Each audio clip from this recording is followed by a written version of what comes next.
नमस्कार, मैं हूं शरद द्विवेदी और आज का हमारा मुद्दा है मीनाक्षी पर महाभारत। जो होना था वो हो गया।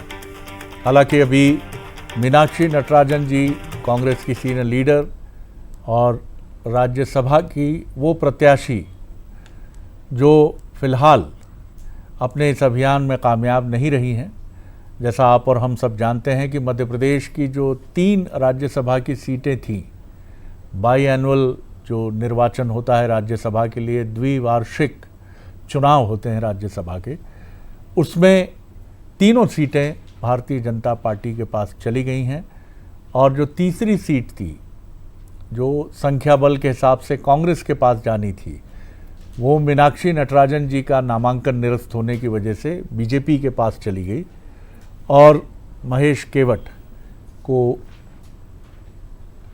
गुरुवार के दिन निर्वाचन का प्रमाण पत्र भी मिल गया। अब एक दिन बाद यानी 12 जून शुक्रवार को सुप्रीम कोर्ट सुनवाई करेगा। उसने एक दिन पहले यानी गुरुवार को मना कर दिया कि हम रिजल्ट्स पर कोई रोक नहीं लगाएंगे। तो यानी आज का दिन यानी गुरुवार 10 जून 2026 तक का समय कांग्रेस के लिए अनुकूल नहीं रहा। हर मोर्चे पर उसे नकारात्मक खबर ही मिलने की बात सामने आती रही। इसी बीच एक वीडियो सामने आया जो एक दिन पहले का है और इस वीडियो में एक बड़ी अजीब सी चीज समझ में आ रही है। कांग्रेस के सीनियर लीडर दिग्विजय सिंह, हरीश चौधरी साहब जो प्रभारी हैं मध्य प्रदेश बीजेपी के, और जीतू पटवारी प्रेस कॉन्फ्रेंस को एड्रेस कर रहे हैं। इस दौरान दिग्विजय सिंह कुछ संकेत करते हैं जीतू पटवारी की तरफ और बीच में इंटरप्ट करते हैं हरीश जी और कहते हैं नहीं नहीं नहीं ये नहीं है, चलने दीजिए, एज इट इज़ जैसा चल रहा है वो चल रहा है। दिग्विजय सिंह भी कुछ नाराज़गी की मुद्रा में कोई टीका टिप्पणी करते हैं, जिसे हरीश चौधरी थोड़े तनाव के साथ सुनते हुए नज़र आते हैं।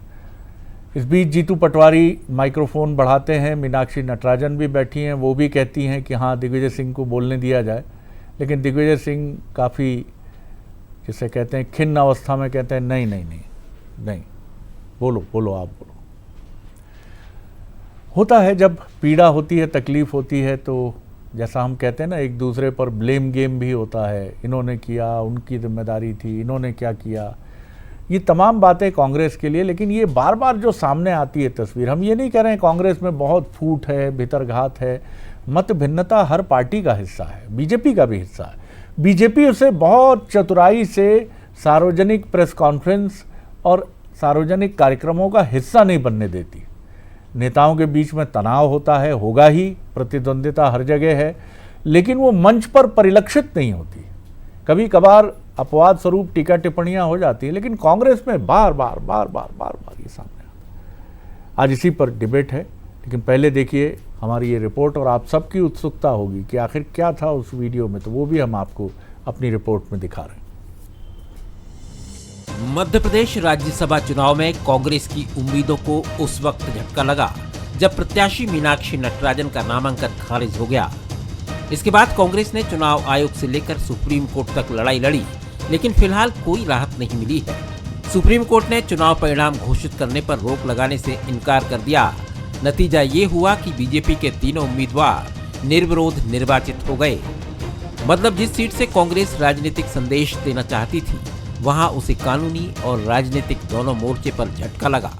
आज ऑनरेबल कोर्ट में मीनाक्षी नटराजन जी ने एक पिटीशन दायर की थी। उस पिटीशन में उन्होंने ऑनरेबल कोर्ट से इलेक्शन में जो उनकी इलेक्शन के बारे में जो उन्होंने एक रिट फाइल की थी, उसमें उन्होंने क्लियरली मांगा था कि ईसीआई ने जो भी उनके साथ किया है उसके अगेंस्ट वो यहां पर इलेक्शन पिटीशन में आए थे। लेकिन आज कोर्ट ने, अभिषेक मनु सिंघवी ने जब मेंशन किया, तो कोर्ट ने यह क्लियर कर दिया कि हम इलेक्शन प्रोसेस में इंटरवेन नहीं करेंगे। कहानी सिर्फ कोर्ट रूम तक सीमित नहीं रही। कांग्रेस ने चुनाव आयोग और रिटर्निंग ऑफिसर की भूमिका पर सवाल उठाए। नेता प्रतिपक्ष उमंग सिंघार से लेकर पीसीसी चीफ जीतू पटवारी तक फैसले को चुनौती देने की बात करते रहे। कांग्रेस अब राष्ट्रपति से मिलने की तैयारी में है। साफ है कि पार्टी उस लड़ाई को अभी खत्म मानने को तैयार नहीं है।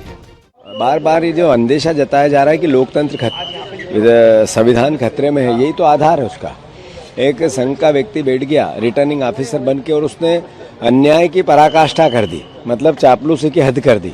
किस तरीके की राजनीतिक दबाव में आकर निर्णय लिया, ये अपने आप में मैसेज है कि देश में अब जैसा गांधी जी आए थे और सरकार का असहयोग किया था, उस तरह का इस सरकार का असहयोग की परिस्थिति निर्मित हो गई है देश में।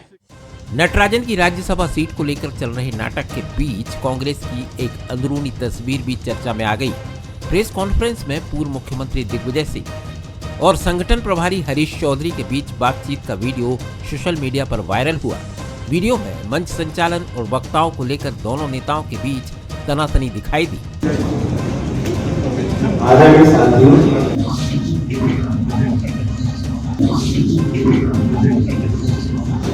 आदरणीय धर्मप्रिया जी की अपनी बात करेंगे। आदरणीय धर्मप्रिया जी की अपनी बात करेंगे। धर्मप्रिया जी की अपनी बात करेंगे। कथित वीडियो सामने आने के बाद बीजेपी ने तंज कसते हुए कहा कि कांग्रेस में नेतृत्व को लेकर सम्मान और समन्वय का संकट है। रामेश्वर शर्मा ने तो दिग्विजय सिंह को रिटायर होने तक की सलाह दे डाली। वहीं कांग्रेस संगठन इसे बेवजह का विवाद बताकर खारिज कर रहा है। कांग्रेस के संगठन प्रभारी महासचिव संजय कामले ने कहा कि मंच पर किसी तरह की तनातनी नहीं थी, मुद्दे को बढ़ा चढ़ाकर पेश किया जा रहा है। दिल्ली का दूत आता है और मध्य प्रदेश में दिग्विजय सिंह, कमलनाथ जैसे वरिष्ठ नेताओं को अपमानित करके चला जाता है। तो मुझे इससे लगता है कि अब शायद राजनीतिक तौर पर दिग्विजय सिंह जी को इस बात के लिए दबाव और विवश किया जा रहा है कि वो राजनीतिक तौर पर संन्यास ले लें। नहीं, उन्होंने इसलिए मना किया क्योंकि जो बातें थी बार बार रिपीट करने से कोई फायदा नहीं था, क्योंकि सभी लोग बोल चुके थे और सारी जानकारियां जो देने का मामला था, ये बात पहले ही मीटिंग में तय हो गई थी कि कौन कौन व्यक्ति बोलेगा। तो चूंकि जो है एक प्रोटोकॉल के तहत, सम्मान के तहत प्रदेश अध्यक्ष जी ने आदरणीय दिग्विजय सिंह जी को बोलने के लिए आमंत्रित किया था, लेकिन चूंकि अजय गुप्ता जी और धनोपिया जी, प्रदेश अध्यक्ष जी, मीनाक्षी जी, प्रभारी जी, सारे लोग बोल चुके थे और इसके अतिरिक्त कोई नई बात नहीं थी, इसलिए उन्होंने उसको बोलने से मना किया। कुल मिलाकर मीनाक्षी नटराजन का नामांकन रद्द होना अब सिर्फ चुनावी प्रक्रिया का मामला नहीं रह गया है। ये कांग्रेस के लिए कानूनी लड़ाई, राजनीतिक चुनौती और संगठनात्मक असहजता तीनों का केंद्र बन गया है। बीजेपी इसे कांग्रेस की रणनीतिक विफलता बता रही है तो कांग्रेस इसे लोकतांत्रिक अधिकारों की लड़ाई कह रही है। लेकिन फिलहाल सबसे बड़ा सवाल यही है कि क्या मीनाक्षी पर छिड़ी ये महाभारत सिर्फ राज्यसभा सीट तक सीमित रहेगी या फिर आने वाले दिनों में कांग्रेस की अंदरूनी राजनीति पर भी इसका असर दिखाई देगा।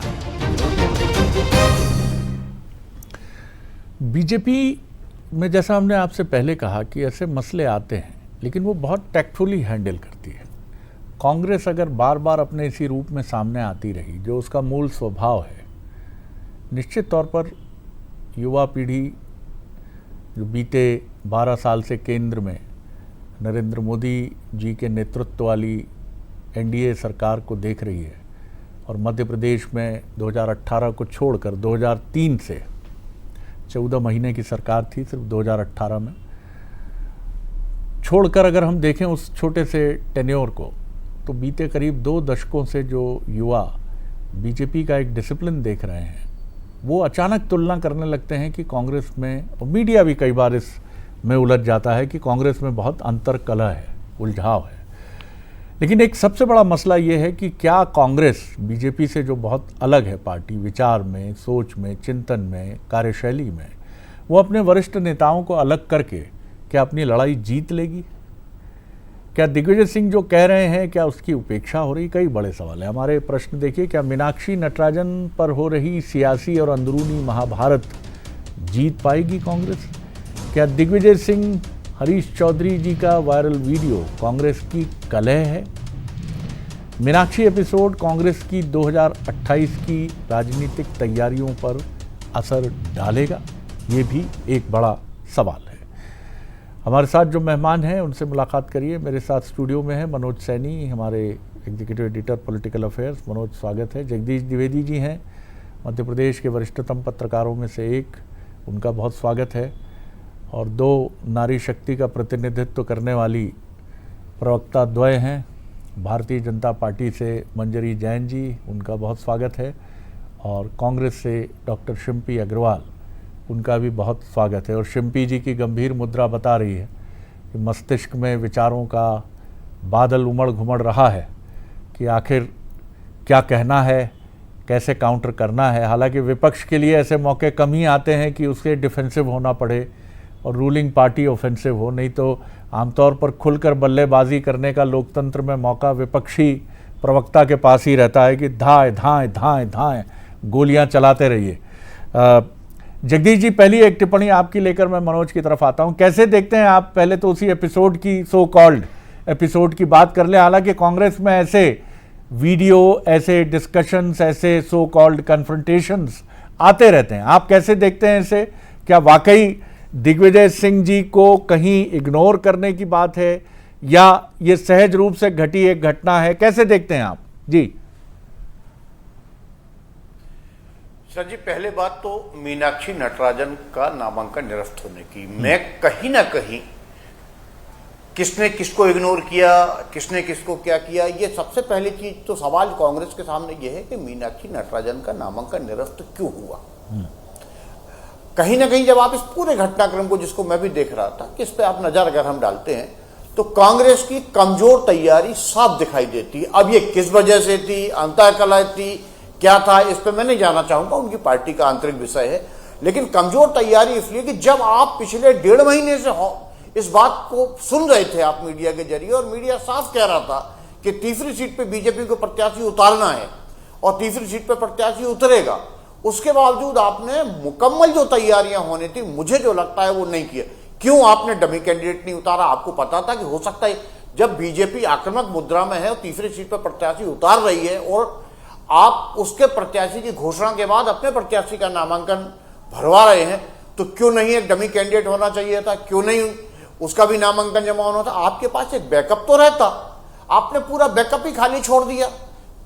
दूसरी चीज, इसको लेके संगठन नेताओं के जो भिन्न भिन्न प्रकार के बयान सामने आ रहे हैं, वो भी इस बात को दर्शाते हैं कि कहीं ना कहीं कोई किसी न किसी स्तर पे कांग्रेस ने चूक की है। अब आप राष्ट्रपति से मिलिए, चुनाव आयोग जाइए, कहीं जाइए, लेकिन पहले जिस तरह से आपको तैयारियां करनी थी वो नहीं हुई, एक बात। और दूसरी बात, जहां तक आपने ये जो वीडियो आपने दिखाए, ये कांग्रेस में एक वीडियो और भी चल रहा है। मैंने अभी वो वीडियो मेरे पास किसी ने भेजा है, जिसमें जीतू पटवारी कह रहे हैं कि वो किसी सवाल को लेके इसका जवाब उमंग देगा, और वो कह रहे हैं उमंग कहाँ है, वो वहां कह रहे हैं तू ही बता दे। इस तरह के वाक्य मीडिया के सामने कम से कम नहीं होने चाहिए। आपके बीच में क्या अंडरस्टैंडिंग है, कैसी मित्रता है, किस तरह से आप बात करते हैं, लेकिन जब आप मीडिया के सामने बात करते हैं तो एक दूसरे के प्रति सम्मानजनक व्यवहार की बातचीत होना चाहिए। इससे संदेश जो है वो ठीक नहीं जाता। और जहां तक आपने कहा, इसके दीर्घकालिक परिणाम शरद जी होने वाले हैं।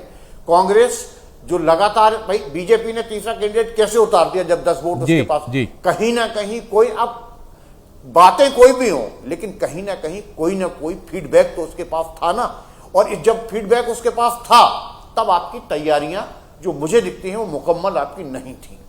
बिल्कुल सही है। बशीर बद्र जी अब हमारे बीच नहीं हैं, लेकिन उनका एक बड़ा मकबूल शेर है, उनको फिराज अकीदत श्रद्धांजलि पेश करते हुए कि दुश्मनी जमकर कहो, थोड़ा रद्दोबदल भी किया है, फिर माफ़ करेंगे वो भी, दुश्मनी जमकर करो लेकिन ये गुंजाइश रहे, जब भी प्रेस कॉन्फ्रेंस में बैठें तो मुकम्मल दोस्त लगें।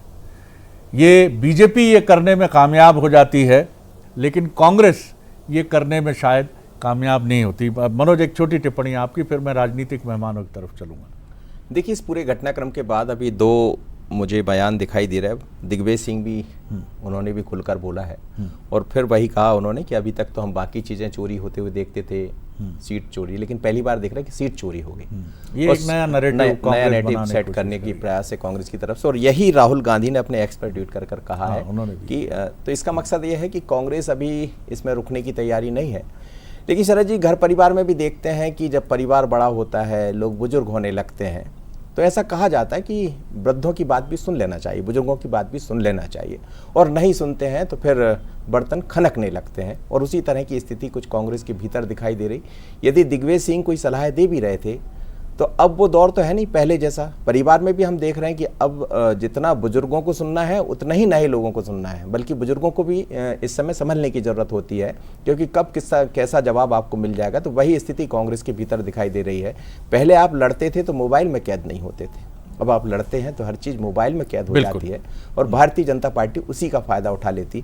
बहुत सारी बातें जगदीश जी ने कह दी है, वो पुनः मैं नहीं दोहराऊंगा, लेकिन फिर वही कहेंगे कि आप मौका बार बार बीजेपी को क्यों दे रहे हैं। डमी कैंडिडेट, जिसमें एक बड़ी बात है, बहुत बड़ी बात, आपको जब ये मालूम था कि हमले हो सकते हैं तो एक बैकअप आपको रखना था और इस बैकअप के लिए किसी अच्छे नेता को राजी करना था कि सर कुछ भी हो सकता है, ये लड़ाई है एक ऐसी लड़ाई जो किसी हद तक जा सकती है। डॉक्टर शिम्पी अग्रवाल, कई सवाल खड़े हुए हैं। अब बाजी भी फिलहाल सुप्रीम कोर्ट क्या रुख अख्तियार करता है ये एक दिन बाद पता चलेगा। सुनवाई आगे जाती है या कल खारिज होती है, एक्सेप्ट होती है, ये एक दिन हमें और इंतज़ार करना है। कैसे देखती हैं आप पूरे एपिसोड को? फिर मंजरी जी से एक मुकम्मल पूर्ण उत्तर के लिए उनकी तरफ रुख करेंगे। जी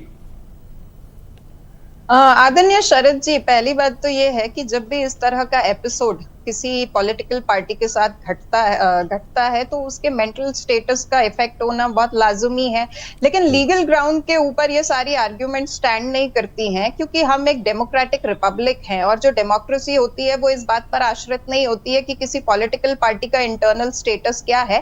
डेमोक्रेसी रूल ऑफ लॉ पर चलती है और रूल ऑफ लॉ के ऊपर इस समय सवालिया निशान लगे हुए हैं शरद जी, क्योंकि झारखंड के अंदर तो कांग्रेस की कोई खींचतान नजर नहीं आ रही थी, लेकिन वहां पर रिटर्निंग ऑफिसर की कलम अलग तरीके से चलती है और मध्य प्रदेश में रिटर्निंग ऑफिसर की जो कलम है वो अलग तरीके से चलती है।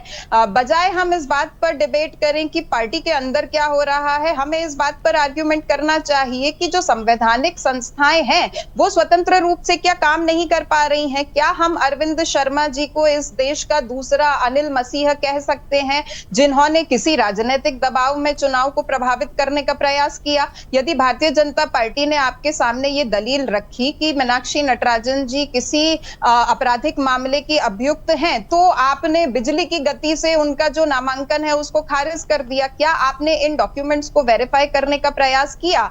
जो पीपल्स रिप्रेजेंटेशन एक्ट है सेक्शन 36(4) ये बहुत स्पष्ट रूप से कहता है कि यदि नामांकन के ऊपर कोई आपत्ति आती है और उसका कोई सब्सटेंशियल कैरेक्टर नहीं है तो फिर नॉमिनेशन को खारिज नहीं करना चाहिए। और जो रिटर्निंग ऑफिसर है उनकी हैंडबुक का पॉइंट नंबर 6 भी ये कहता है कि अगर कोई डाउट है प्रत्याशी के नॉमिनेशन पर, तो जो डाउट ऑफ बेनिफिट है वो भी प्रत्याशी को मिलना चाहिए।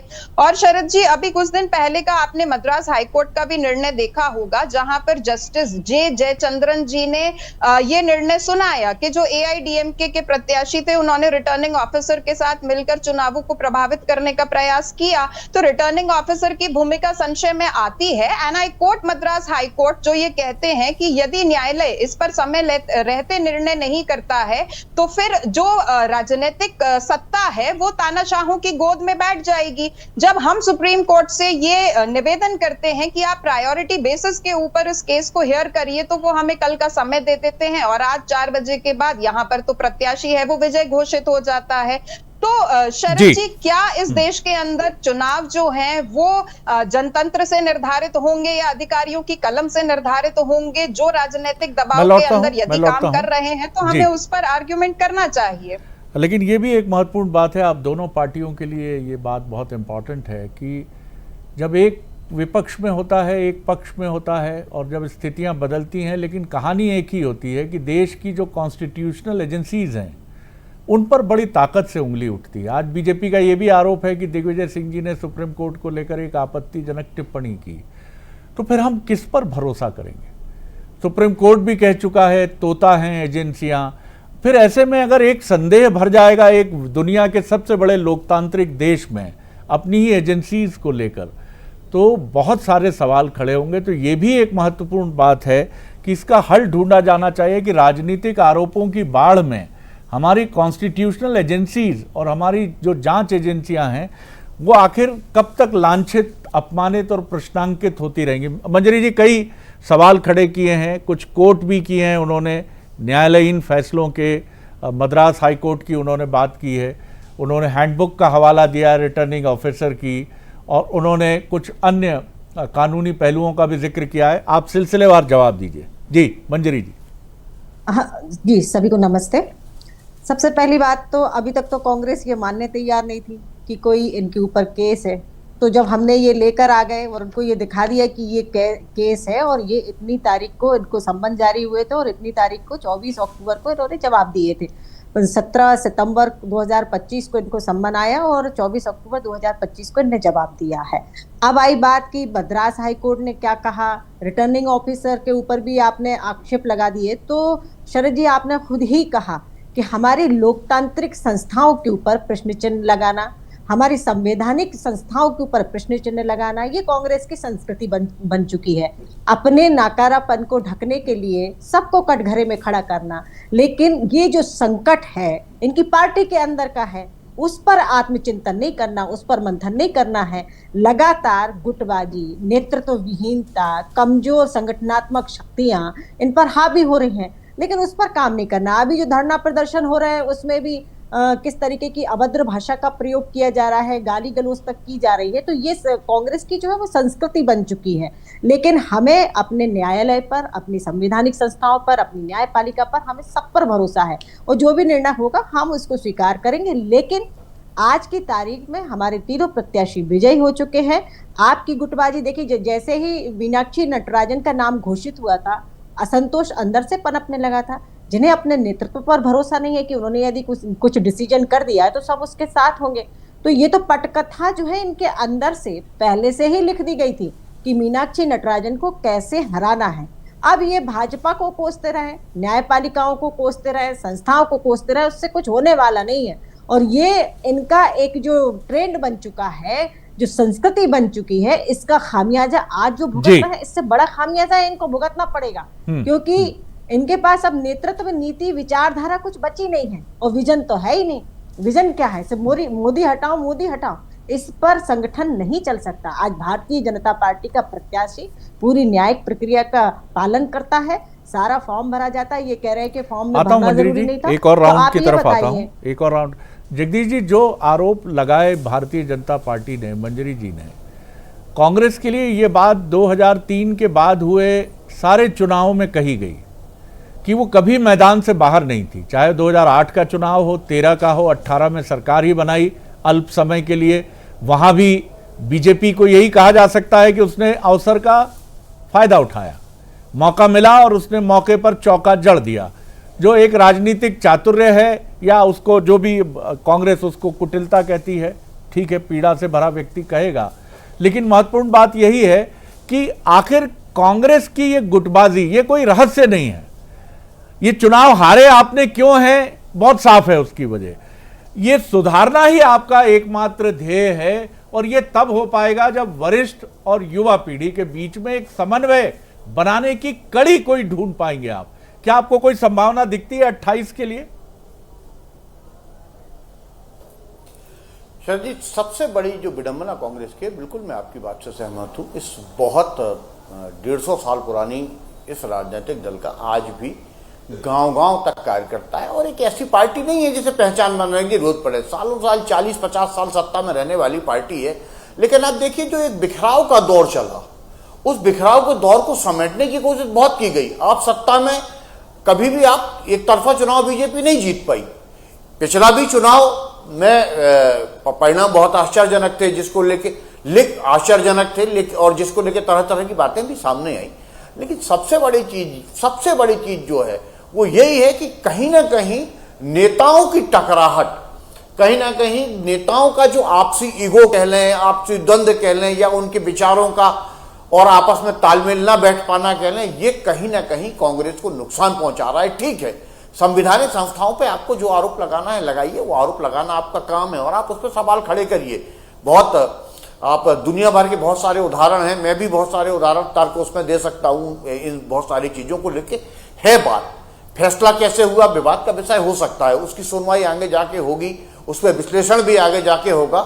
लेकिन मूल बात जो है वो ये है कि संगठन आखिर एक सुर में कब बोलना शुरू करेगा। नंबर एक, नेताओं के सुर कब एक जैसे होंगे। नंबर दो, और क्या सामूहिक निर्णय की जो परंपरा है बिल्कुल। वो जो है कायम इस पार्टी में रहेगी। कहीं ना कहीं आप देखिए शरद जी, असंतोष के स्वर उठते दिखाई देते हैं। जब तक ये नहीं थमेंगे, कांग्रेस जो है जनता के बीच में विश्वास नहीं जमा पाएगी। 15 सेकंड जी। चिंपी जी आप तक आवाज पहुंच रही हो तो मंजरी जी आप, हाँ बोलिए जी चिंपी जी। जी देखिए शरद जी, हमारा अगर वरिष्ठ नेतृत्व सामूहिक रूप से मंच पर बैठा हुआ है तो ये अपने आप में यथार्थ है कि हमारी पार्टी के अंदर एकजुटता है और मीनाक्षी नटराजन जी के नाम घोषित होने से लेकर उनके नामांकन खारिज होने तक हमारे सारे सीनियर लीडर्स जो हैं वो आपको एक ही मंच पर और एक ही पटल पर दिखे हैं। तो हमें लगता है कि भारतीय जनता पार्टी बहुत ही चतुराई से संवैधानिक संस्थाओं को अगर बचाने के लिए इस पूरे एपिसोड को कांग्रेस के घर के भीतर डाइवर्ट करने का प्रयास कर रही है शरद जी। तो जनता देख रही है और हमें लगता है कि ये जो राज्यसभा की सीट है ये ताबूत में अंतिम कील है और यही 2028 के चुनाव का शंखनाद है। आप इसे कांग्रेस की तरफ से मान सकते हैं। ये एक अंतिम लड़ाई का शंखनाद कर दिया है, वो उसको ताबूत में आखिरी कील बता रही है। मंजरी जी बताइए जी। देखिए कितनी भी बार ये संवैधानिक संस्थाओं पर इल्जाम लगा लें लेकिन जनता देख रही है और ये स्वयं भी जानती है कि आज पार्टी किस हश्र पर है, किस हाशिए पर है। दूसरी बात, सरकार आपकी ये तेलंगाना में, तो निकलवा दीजिए वहां से लेटर कि हमारे पास ऐसा कोई ऑफेंस मीनाक्षी जी के खिलाफ नहीं है।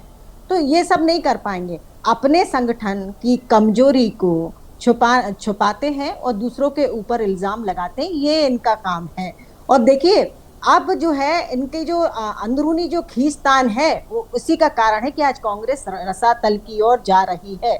लगातार एक दूसरे पर आक्षेप करना, इनका क्या है, जीतू पटवारी कांग्रेस अलग है और दिग्विजय सिंह कांग्रेस अलग है, कमलनाथ कांग्रेस अलग है, उमंग सिंगार कांग्रेस अलग है। अरुण यादव जी स्वयं कह चुके हैं कि भाषणों से काम नहीं चलेगा, जमीन पर काम करना पड़ेगा, लेकिन वो कोई करने को तैयार नहीं है। आपकी खींचतान हम सबके सामने है। जी मनोज, बहुत महत्वपूर्ण बात यह है शरद जी कि भारतीय जनता पार्टी लंबे अरसे से मध्य प्रदेश में है। सत्ता जिसके पास होती है उसका चाबुक अलग तरह से चलता है। आप वैसा नहीं कर पाएंगे, आपको सीनियर को भी लेकर चलना पड़ेगा और सबको साथ मिलकर चलना पड़ेगा, जब कहीं आप उस पार्टी से मुकाबला कर पाएंगे। लेकिन चुनाव आते आते आप मीनाक्षी नटराजन जैसा मसला सामने ला देते हैं तो ना तो उसमें जनता विश्वास बहुत ज्यादा करेगी, ना ही कार्यकर्ता बड़ा दुखी है कांग्रेस का। जितना उसको आगे बढ़ाया था वो उतना पीछे हुआ है। तो मुझे लगता है विचार करने की जरूरत है। निश्चित तौर पर एक चीज तो विचारणीय है जिस पर विचार करना चाहिए कि कई जगह कांग्रेस की सरकारें रहीं, कम होती चली गई, लेकिन अभी भी हैं और वहाँ बीजेपी भी है।